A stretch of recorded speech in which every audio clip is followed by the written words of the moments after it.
When you feel God calling you to serve through your work or business, it can be both exciting and overwhelming. The desire to honor God with your gifts is very strong, but questions quickly arise, like, how do I know this is truly God's direction? What if I take the wrong step?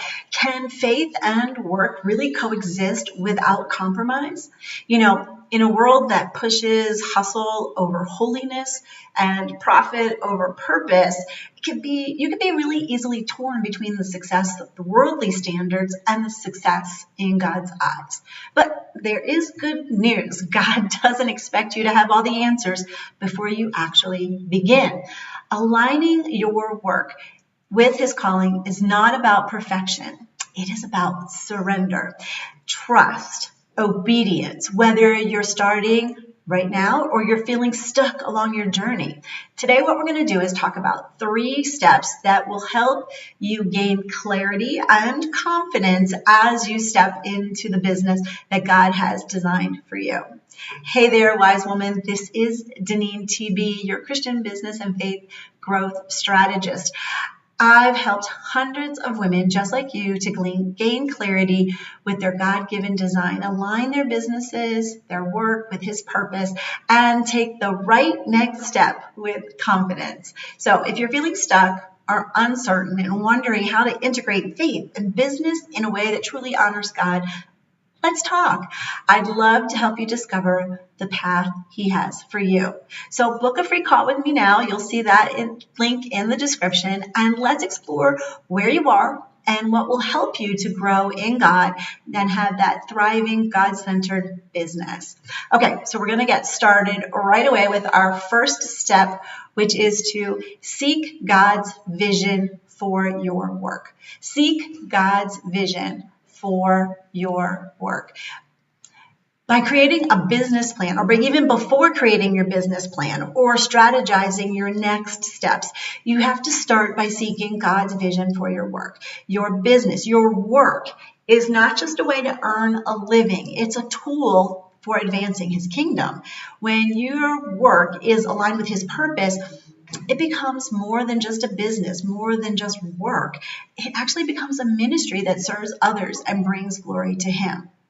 So how can we do this? First, pray for clarity, right? Seeking God's vision starts with that intentional prayer. Spend time asking God to reveal His purpose for your work, for your business, and be open to how He speaks to you. You could be doing that through your scripture, through sermons, through wise counsel, or even that quiet nudge in your spirit.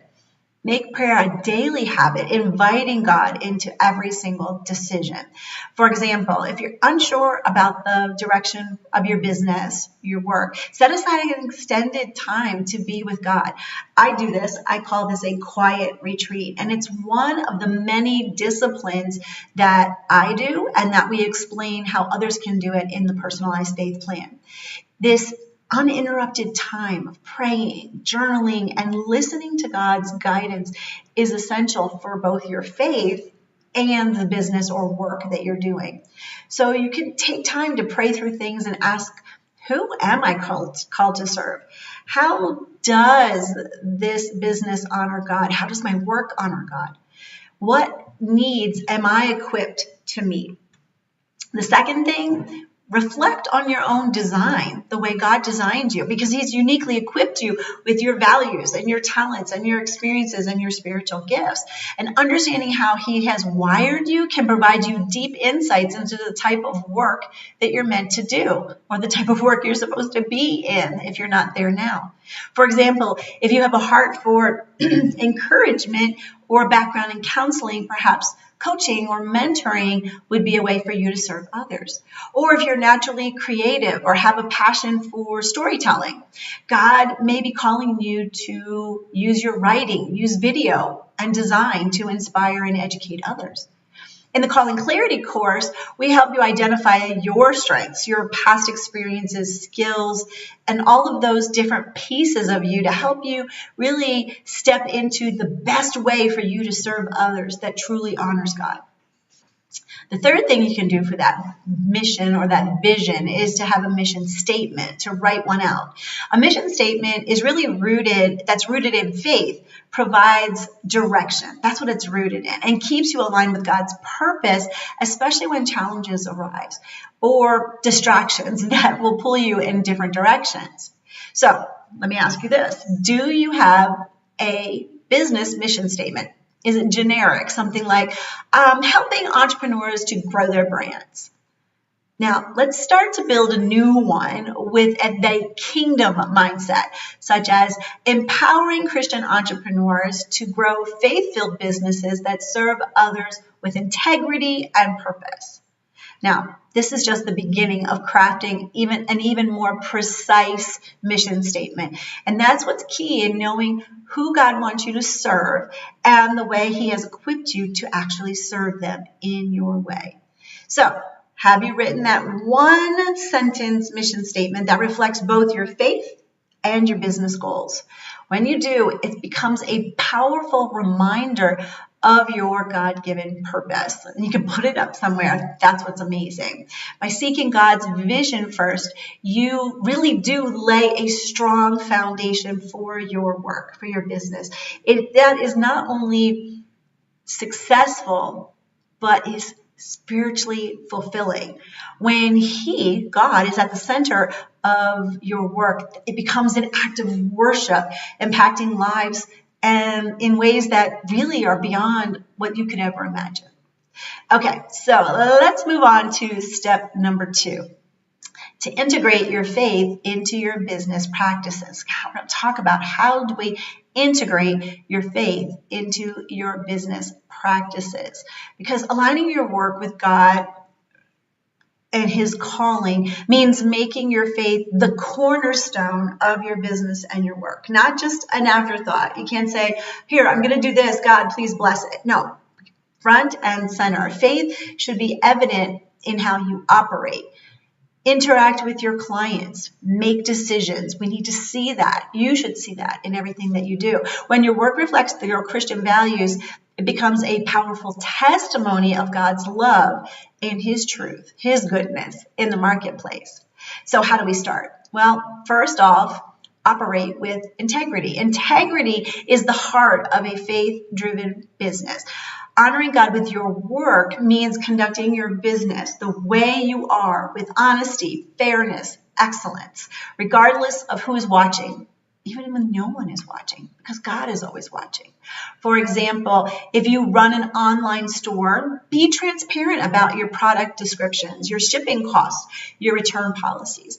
Avoid exaggeration or deceptive marketing tactics. If you provide a service, always follow through on your promises. If a client experiences an issue, go above and beyond to make it right, even if it costs you extra time or even money. Always ask yourself this question: am I conducting my business in a way that reflects God's truth? If there's an area that needs improvement, pray for wisdom and take that corrective action. Also, when we're looking at integrating faith in business, we need to dedicate your work to God. Your business is an extension of your faith, and inviting God into your daily work routine will help you align with His purposes. So how do we do that? Start your day with prayer. Before you open up your laptop or begin a meeting, take a moment and ask God for wisdom, patience, discernment in your work. And then, of course, pray over those major, I would say, and minor decisions, whether you're hiring a new team member, launching a new product, expanding your services, all those different decisions. Seek God's guidance before you make any big moves. Discover ways to incorporate God into your everyday, throughout the day. The personalized faith plan gives you a strategy to grow deeper in God and stay aligned with His plans for you. And be generous. God calls us to be good stewards of what He provides, and generosity is a powerful way to reflect His character in business. So a good way to start is through mentorship and encouragement. This is what we are called to do as women, as Titus women. If you haven't read Titus 2, that's exactly where it comes from. Use your platform to uplift others. If you are an experienced entrepreneur, mentor someone who is just starting out. If you have an expertise in a certain area, offer free resources or encouragement to those who need it. Just identify one way that you can be generous, more generous with your business, whether it's giving financially, mentoring others, or just using your platform in a way to serve. Because when you intentionally integrate your faith into your business practices, you not only honor God, you are also creating an atmosphere where His presence can really work through you to bless others. That's so exciting. Your business becomes more than just that source of income. It becomes the ministry that reflects Christ's love in the marketplace. Okay, so that brings us to step number 3. Serve others with excellence. Serve others with excellence. Because, Jesus modeled this for us. He modeled this servant leadership. And as a Christian entrepreneur or professional, your work should reflect that same heart of service. Excellence in your work is a testimony of your faith and a way for you to serve others as if in the same way as you're serving the Lord. I love what Colossians 3:23 says. It reminds us to whatever you do, work with all of your heart as working for the Lord, not for human masters. When you serve with excellence, you do not need to just meet expectations. What you do is you actually exceed those expectations, again, by reflecting Christ's love in just the way you conduct your business, how you show up. So how can we do this? You can do this by first prioritizing your clients' needs. In today's competitive world, businesses often focus on the profits over the people, right? But as a faith-driven entrepreneur, your goal should be to truly serve and care for your clients. When you provide exceptional value, go that extra mile and prioritize their well-being, that's you demonstrating Christ's love in action. For example, a Christian business coach could offer a free resource like a guide or a checklist to help potential clients before they've even made a purchase for your service. This shows that you really care about their success, not just making the sale. Or again, if you have a product-based business, you can include a handwritten note or a small bonus in the customer's order, making them feel seen, feel appreciated. There's lots of different things you can do. What's also important is to build relationships. Business is more than these transactions that we do. It's all about relationships. Jesus didn't just meet people's needs. He built connections, showed compassion, and he actually spoke life into the people that he encountered. In the same way, your business should be relational, not just this transaction. If you're a Christian entrepreneur who runs a membership community, you can create opportunities for genuine connection, such as live Q&A sessions, prayer calls, or having encouragement groups. If you're a service provider, whether a graphic designer, virtual assistant, or a coach, you could follow up with past clients, checking out what's going on with them, what is their progress, and offering continued support rather than just only reaching out when you've got a new service or something to sell them. In fact, let me encourage you to make a list of key clients, customers, and business contacts that you can reach out to at least one person a day with a message or an encouragement or something of appreciation. Do that now. Do that. Make that list of the top 5 or 10 and start to just have those nudges of relationship building. And of course, what you want to do for yourself is to pursue continuous growth, because excellence doesn't mean perfection, but it does mean that you have a commitment to learning and growing in what you do. God has given you all kinds of gifts, and it's our responsibility to refine them and so that we can serve those we're called to serve in the highest capacity. Growth isn't just about business success. It's about stewarding the calling that God has given you. Now, I could give you a lot of examples here. Like if you're a speaker or a writer, maybe it's investing in improving your communication skills. As a coach or consultant, it could be staying updated with industry trends and best practices. If you're an entrepreneur selling products, then maybe by testing new ideas or improving the quality of what you offer. But more important than any of these things that you think about, of these types of growth opportunities, is the opportunity to grow your faith. Excellence comes from knowing God more, staying aligned with Him more, and deepening your commitment to Him even more. When you commit to serving others with excellence, then your work becomes that reflection of Christ's servant-hearted leadership. People will notice the difference. I tell you, they will, not just what you do, but how you do it. By prioritizing your clients' needs, building genuine relationships, and continually growing, you create a business that not only thrives, but also becomes a light for God's kingdom. And this can happen in the workplace too, not just talking about business owners. Your work can become this model, this light. So I just want to share some final thoughts with you, things that kind of to bring this all together and how you can really do this as well. Because aligning your work and business or your business with God's calling really is a journey of faith. When you're serving God, it's a journey of faith. It's intentional. It is your obedience to Him. It's not about having all the answers or waiting for the perfect moment. It's about taking the next step in faith, trusting that God's going to guide you and equip you along the way. When you seek His vision, when you integrate your faith and your business practices and you serve others with excellence, your work becomes more than that means of an income. It becomes that ministry, that testimony, that reflection of God's love in the workplace, in the marketplace. But remember, the ultimate goal isn't just success. It's fulfilling God's purposes and glorifying Him in all you do. The world may measure success in numbers, but God measures success in faithfulness.